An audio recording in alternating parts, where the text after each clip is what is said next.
வாழ்க வளத்துடன் நான் உமா ஸ்ரீனிவாசன் கனதாசன வீட்டு கைமணத்துலேருந்து நான் உங்களை அன்போட வரவேற்கிறேன். இன்னைக்கு நம்ம பார்க்க போகிறது ஒரு லஞ்ச் காம்போ தாங்க. ஒரு சிம்பிள் லஞ்ச் காம்போ, ஆனால் டேஸ்ட் வைஸ் ரொம்ப நல்லா இருக்கும். கூட்டெலாம் ரொம்ப பிரமாதமாக இருக்கும். இந்த மாதிரி பண்ணிங்கன்னா கீரை கூட்டலாம். இது எப்படின்றது பார்க்கலாம் வாங்க. ஒரு ஸ்பூன் நெய் ஊற்றிருக்கேங்க. ஒரு ஸ்பூன் நெய்யில் கடுகு தாளிச்சிடலாம்.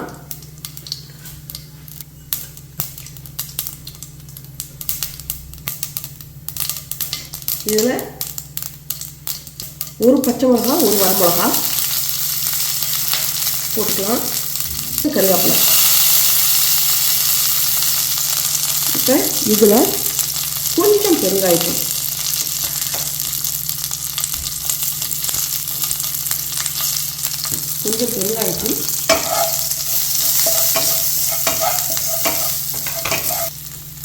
இப்போ கொஞ்சம் மஞ்சத்தூள்.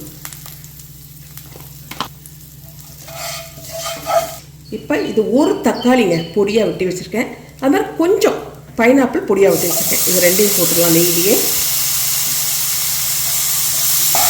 ரொம்ப வதக்க வேணாம், அந்த குழையிற அளவுக்கு இதை வதக்க வேணாங்க, ஏன்னா இது அப்படி இப்படி தெரியணும்.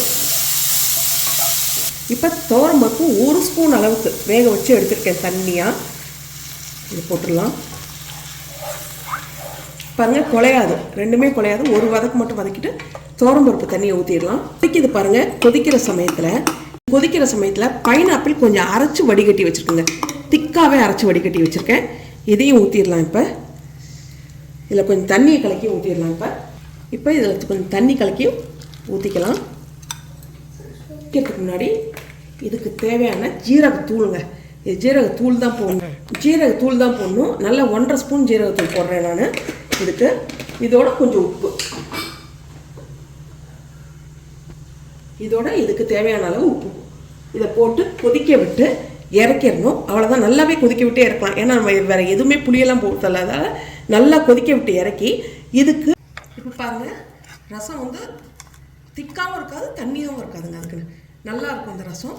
நீங்கள் பைனாப்பிள் வந்து புளிப்பு இருந்ததுன்னா நீங்கள் லெமன் புளிய வேண்டாம். ஏன்னா பைனாப்பிள் புளிப்பே உங்களுக்கு கரெக்டாக வந்துடும். அதில் இனிப்பும் போட வேணாம், நீங்கள் சர்க்கரையும் போட வேணாம். அந்த லைட் இனிப்பு புளிப்பு இருக்கும் பைனாப்பிளில், அதே போதும். இல்லை அதில் ஒன்றுமே இல்லை, வெறும் இனிப்பு தான் இருக்குன்னா நீங்கள் லெமன் புளியணுங்க.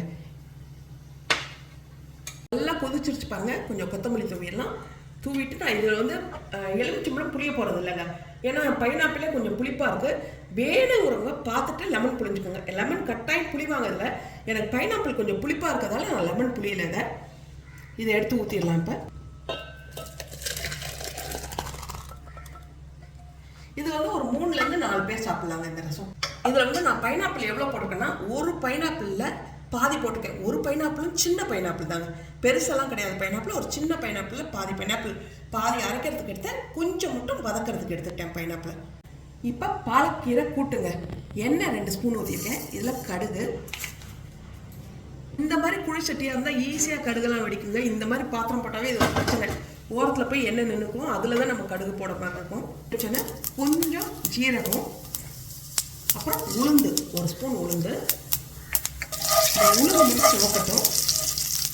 ஒரு 3 பல்லு போட்டு நல்லா நச்சு வச்சுருக்கேன். இதை போட்டுக்கலாம். இப்போ 3 வரமிளகா போட்டிருக்கேன். ஏன்னா காரத்துக்கு இதுதான். 3 வரமிளகா போட்டிருக்கேன். இதையும் கொஞ்சம் வதக்கலாம்.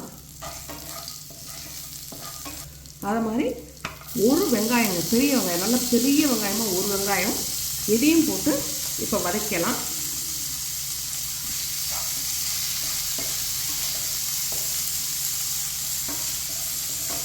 மஞ்சத்தூள் போட்டுக்கிறேன். இதுக்கு ஏன்னா கூட்டுன்றதால.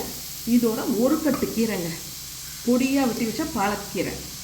இந்த கூட்டு சாப்பிட்டீங்கன்னா நீங்கள் விடவே மாட்டீங்க, அவ்வளோ ருசியாக இருக்கும் இந்த கூட்டு. இப்போ இதை கொஞ்சம் வதக்கலாம்.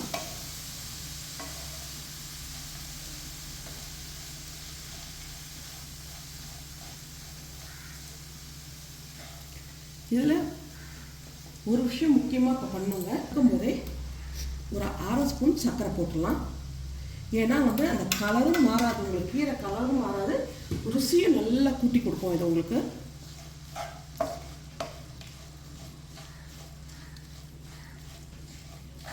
இது நல்லா கொஞ்சம் வதக்கலாம். அதுலேயே கொஞ்சம் தண்ணி விட்டுருச்சு, இன்னும் கொஞ்சம் தண்ணி விட்டுலாம். ஏன்னா வந்து கூட்டு தான் நம்மளுக்கு இது. இப்போ இதை அப்படி வேக விட்டுலாம், மூடி வேக விட்டுலாம். உப்பு இப்போ போட வேண்டாம், நீங்கள் உப்பை கடைசியாக போட்டுக்கலாம். நம்ம இப்போ இதை மூடி வேக விட்டுறலாங்க. இப்போ கொஞ்சம் கொதிக்குது பாருங்கள், நல்லா கீரை வந்து வெந்துருச்சு, பச்சை கலர் மாறாமல் இருக்குது பாருங்கள். இப்போ இதுக்கு தேவையான அளவு உப்பு, இதோட சீரகம் ஏற்கனவே கொஞ்சம் தாளிச்சிருக்கும், இருந்தாலும் கொஞ்சம் சீரகத்தூள்,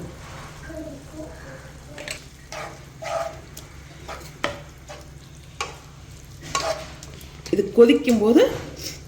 கொதிக்கும் போது பாசிப்பருப்பு வேக வச்சு வச்சுருக்கேங்க. அரைகுறையான பாருங்கள், இந்த அளவு தான், ரொம்ப குழையும் வேண்டாம், அதுக்குன்னு ரொம்ப நெத்தாகவும் இருக்க வேண்டாம். இந்த அளவு வேக வச்ச பாசிப்பருப்பை இதில் ஊற்றிடலாம். ஊற்றும் போதே உங்களுக்கு தெரியும் அது எந்த அளவு குழஞ்சிருக்குன்னு பாருங்கள். இது இப்போ இது நல்லா ஒரு கொதிக்கணும், இறக்கிடலாம். வந்து நல்லா கொதிச்சிருச்சு, கொதிச்சோன்னு ஆஃப் பண்ணிடலாம். ஏன்னா கீரையெல்லாம் வெந்துருச்சு உங்களுக்கு, அவ்வளோதான், கூட்டு வேலை முடிஞ்சிருச்சுங்க. இதை இறக்கிடலாம். எண்ணெய் காஞ்சிருச்சு. இது எனக்கு பழக்கப்பட்ட பாத்திரம், மசாலா பொரியலுக்கு ரொம்ப நல்லா வரும்.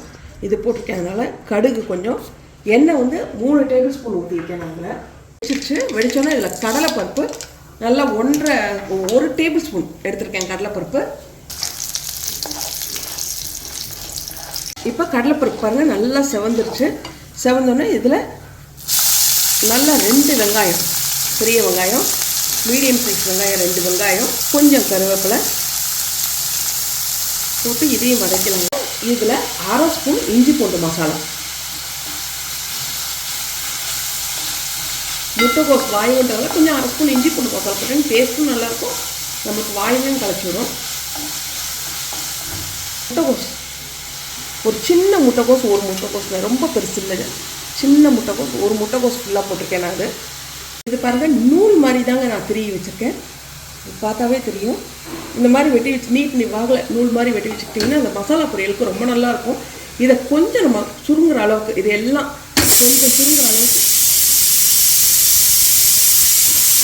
இதெல்லாம் கொஞ்சம் சுருங்குற அளவுக்கு நம்ம வதக்கலாம். முதல் அது மாதிரி மிளகாத்தூள் போடணும், அதெல்லாம் போடலை, மஞ்சத்தூள் மிளகாத்தூள்லாம். இது கொஞ்சம் நல்லா வேகிற அளவுக்கு இதை முதல் மூடி வச்சிடலாங்க. மூடி வச்சு தண்ணியெல்லாம் கூட ஊற்றலை, தண்ணி ஊற்றாமல் சின்னதுலேயே வச்சு வதக்க போகிறேங்க. இது நல்லா இப்போ சுருண்டுச்சுப்பாங்க, எவ்வளோ போட்டோம் எவ்வளோன்னு இருக்குது பாருங்கள், இவ்வளோதான் இருக்குது பொரியல். இது வந்து கீழே வந்து அடி பிடிக்க சுரண்டி விட்டு பண்ணிங்கன்னா நல்லாயிருக்கும். லைட்டாக அடி பிடிக்க, ரொம்ப பிடிச்சதுன்னா நல்லா இருக்காதுங்க. இதில் கொத்தமல்லி கொஞ்சம், கருவேப்பிலை கூட மறுபடியும்.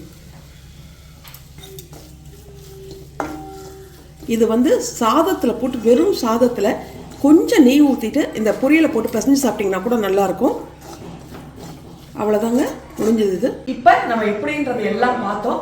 இது வந்து ஃபஸ்ட் கிளாஸாக இருக்கும். இந்த மாதிரி நீங்கள் ரெசிபி இந்த மாதிரி செலக்ட் பண்ணி இந்த மாதிரி ஒரு சமையல் பண்ணிங்கன்னா உங்களுக்கு ரொம்ப நல்லாயிருக்கும்.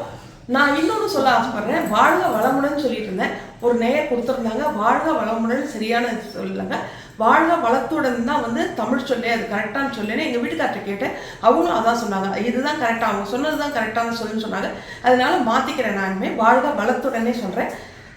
இது என்னோட லஞ்ச் காம்போ உங்களுக்கு பிடிச்சிருந்ததுன்னா கட்டாயம் எனக்கு கமெண்ட்டில் சொல்லுங்கள். வாழ்க வளத்துடன்.